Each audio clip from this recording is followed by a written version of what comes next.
That's an extraordinarily difficult question to ask. What is human capital? It's like the $64,000 question. There's no agreed definition. There's lots of ideas, and essentially it boils down to the culmination, the total of all the resources that a person brings individually and then collectively to an organisation.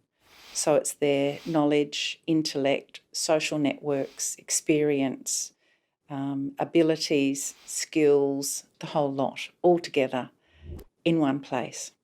And it then creates a form of wealth that we might think that we can measure.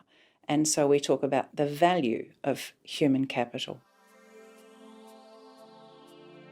Managing human capital is particularly difficult because it depends why you're trying to manage it. One of the issues about managing things is trying to manage the efficiency, the effectiveness, and so we think about it in terms of its value, but human capital is not quite as easy to measure as that. Is it just about a value? Is it a total? Is it a stock? Can we make an inventory of it? So lots of people would argue there are different ways of measuring it. And so if we can measure it, then we can manage it. Essentially, I think we know that organisations that train and develop and motivate and reward their employees well get the most out of their human capital and are actually able to make human capital grow. And that's really the aim of all organisations. The management of human capital is really important because human capital is what makes an organisation. So an organisation is not a building and it's not a name and it's not an organisational structure. It's actually made of people. And those people make up the human capital. So if we manage it right, then they will contribute to achieving the organisation's objectives, which is what they're there for. If we don't manage it well, then all kinds of things can go wrong.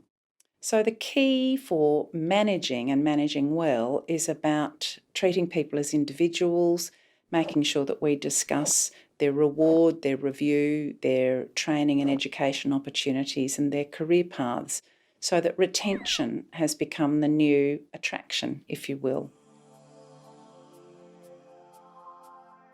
Human capital addresses lots of challenges for an organisation. Without human capital, essentially you have one person running their own show, and they only have 2 hands and 2 feet usually, and typically, one brain, so they can't do enough. And so that's why organisations are formed. And so human capital is the combination of all the other people's ideas and thoughts and experiences that they bring to the organisation that together will meet the organisation's objectives. So the challenges that human capital can overcome are doing more with less, doing things differently, and human capital creates the competitive advantage between organisations.